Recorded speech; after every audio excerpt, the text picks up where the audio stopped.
What if you could control an LED with two buttons? One button to turn it on and another to turn it off. Then control the same LED with just one button, where the first press turns it on and the second press turns it off. And finally control it with nothing but by touching with your finger, without using a button at all. That's exactly what we're going to build in this lesson, but more importantly, we're going to understand how the ESP32 reads inputs, processes them, and then controls an output based on what it detects. In the previous lesson, we used a GPIO as an output. In that case, the ESP32 was sending a signal to control something, such as an LED.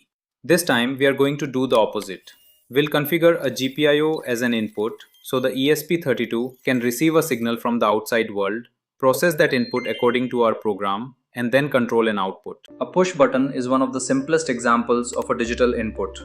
When we press the button, the electrical signal on the GPIO changes, and the ESP32 can detect that change and make a decision based on it. So the basic idea is simple. An output sends a signal while an input reads a signal. For a digital input, the ESP32 is basically looking at two logic states, high or low. We configure a GPIO as an input using pin mode and then use digital read to read its current state. Let's start with two buttons controlling one LED. We'll connect the LED to GPIO 15 through a current limiting resistor. We'll connect one button to GPIO 2 and another button to GPIO 4, with both buttons connected to GND. For the first example, we'll configure both button pins simply as inputs. In the program, set pin mode GPIO 15, output, pin mode GPIO 2, inputs, and pin mode GPIO 4, input. Then, inside the loop, we check the two buttons. Digital read GPIO 2, low, digital write GPIO 15, high, which turns the LED on, and digital read GPIO 4, low, digital write GPIO 15, low, which turns the LED off. Upload this program. We have used input only for the button input, but I know that using input alone isn't enough for a reliable button circuit. But I'm intentionally doing this to show you an important problem. Now test this circuit. As you can see, it's not working as it should. Input pins getting false signals. Because if we configure a GPIO as an input and leave it electrically undefined, the ESP32 doesn't have a reliable high or low to read. This is called a floating input, and electrical noise around the circuit can make the reading change randomly. That means the ESP32 could sometimes detect high, then low, then high again, even though nobody has pressed the button. To prevent this, we need to give the input a known default state. We can do that using either a pull-down resistor or a pull-up resistor. With a pull-down resistor, the GPIO is connected to ground through the resistor. When the button is released, the resistor keeps the GPIO low. When we press the button, the GPIO is connected to 3.3 volts and becomes high. So with a pull-down configuration, released means low and pressed means high. A pull-up resistor works in the opposite way. The resistor keeps the GPIO connected to 3.3 volts, so the input is normally high. When we press the button connects the GPIO to ground, making the input low. So with a pull-up configuration, released means high and pressed means low. And the ESP32 can provide this pull-up resistor internally, which makes our circuit much simpler. Instead of configuring the button pin as just input, we use input_pull-up. Now the GPIO is normally high, and when we press the button connected to ground, the GPIO becomes low. This gives the input a defined state and prevents the floating input problem. So we'll change both button inputs to input pull-up and upload the code again. Now let's test it. Press the first button and the LED turns on. Press the second button and the LED turns off. So we now have a simple and reliable digital input controlling an output. We've learned the difference between an input and an output. We've seen why a floating input is a problem. And we've learned how pull-up and pull-down resistors give an input a defined state. Now let's make the project a little more interesting. Instead of using two buttons, we'll control the LED with just one button. The idea is simple. Every time we press the button, we reverse the current state of the LED. If the LED is off, the first press turns it on, the next press turns it off, and the next press turns it on again. Keep the same basic circuit, but now we only need one button. We'll use GPIO 2 for the button and GPIO 15 for the LED. In setup, we configure GPIO 15 as an output pin mode GPIO15 output, and GPIO2 as an input with the internal pull-up resistor. Pin mode GPIO2 input pull-up. Then inside loop, we check whether GPIO2 is low. If digital read GPIO2 is low. Here we read the current state of GPIO15 and write the opposite state back to it. Digital write GPIO15 exclamation mark digital read GPIO15. The exclamation mark means not, so high becomes low and low becomes high. This means the button doesn't directly mean turn the LED on or turn the LED off. Instead, every press simply changes the current state of the LED. We also add a short delay of about 30 milliseconds after detecting the press. Delay 300. This is called debouncing. Mechanical buttons don't always produce one clean electrical transition. When the contacts touch, they can bounce for a very short time and produce several rapid high and low changes. To us, that's one press, but the ESP32 can see several transitions. The short delay gives the contacts time to settle, so one physical press is treated as one button press. Now upload the code and test it. Press the button once and the LED turns on. Press it again and the LED turns off. So far, our program is repeatedly checking the button inside loop. This is called polling. The ESP32 keeps asking, is the button pressed? And then checks again on the next loop. For a simple project, polling works perfectly well. But imagine that your ESP32 is doing many other things at the same time.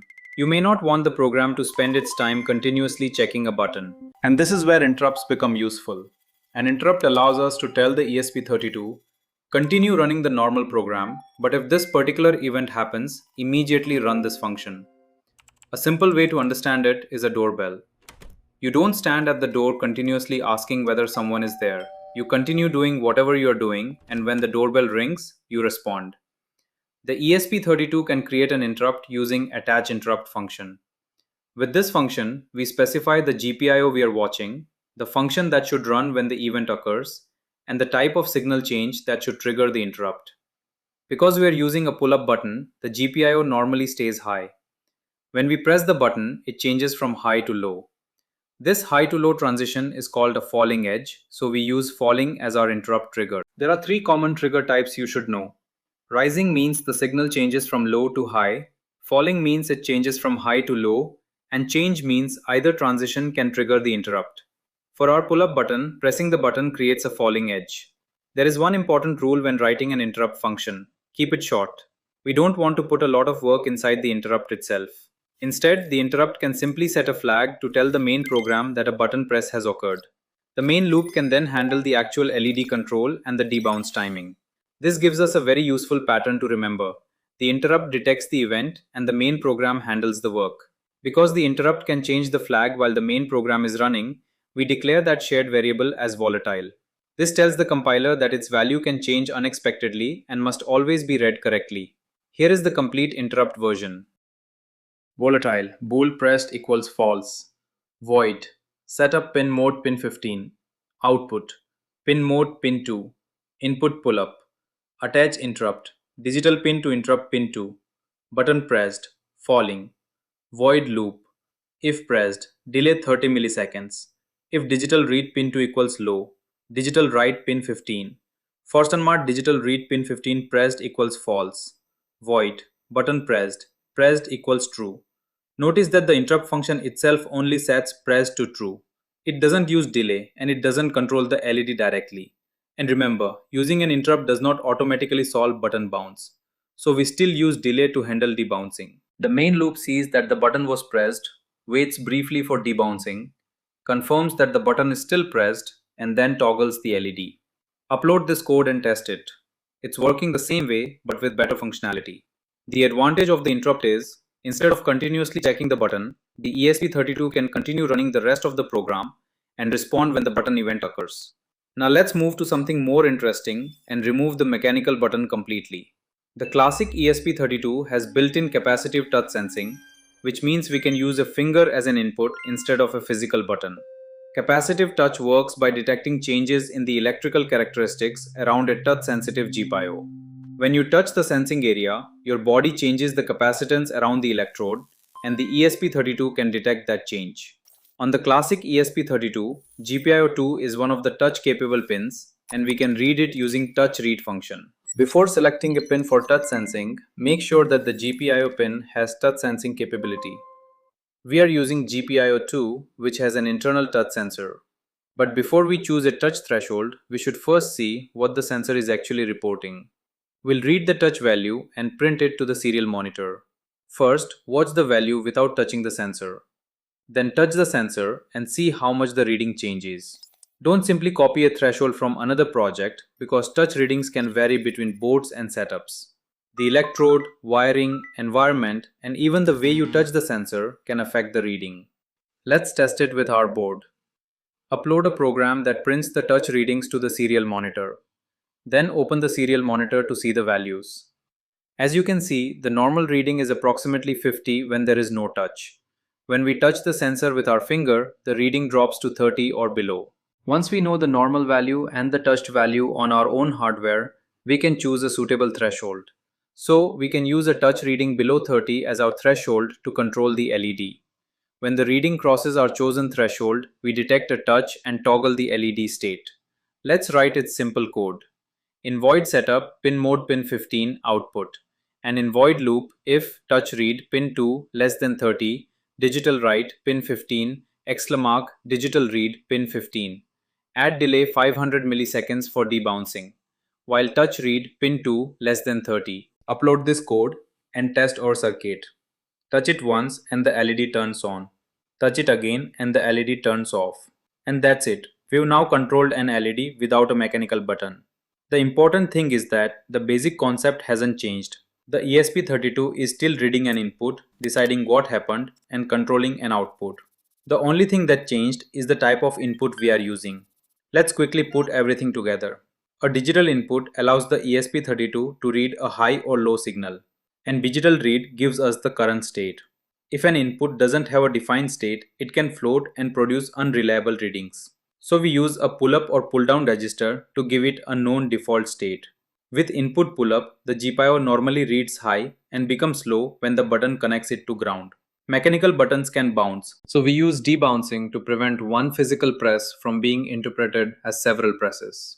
Polling means repeatedly checking the input inside the main program, while an interrupt allows the ESP32 to react when a specific electrical event occurs. And finally, the classic ESP32 also has capacitive touch sensing, which allows us to detect a finger without using a mechanical button. We started with two buttons, one for on and one for off. Then we reduced that to one button that toggles the LED. Finally, we removed the button completely and used a finger touch as the input. The important idea is that the ESP32 doesn't just run instructions and control outputs. It can also read what's happening around it, detect changes, and respond to those changes by controlling real hardware. You can download the circuit diagrams and code for all the circuits used in this video from the link in the description. In the next lesson, we'll move beyond simple high and low signals and start working with analog inputs and sensors. That's where the ESP32 can start measuring real-world values such as light, temperature, and other physical conditions. If you found this video helpful, like it, share it, and subscribe my channel so you don't miss our future updates.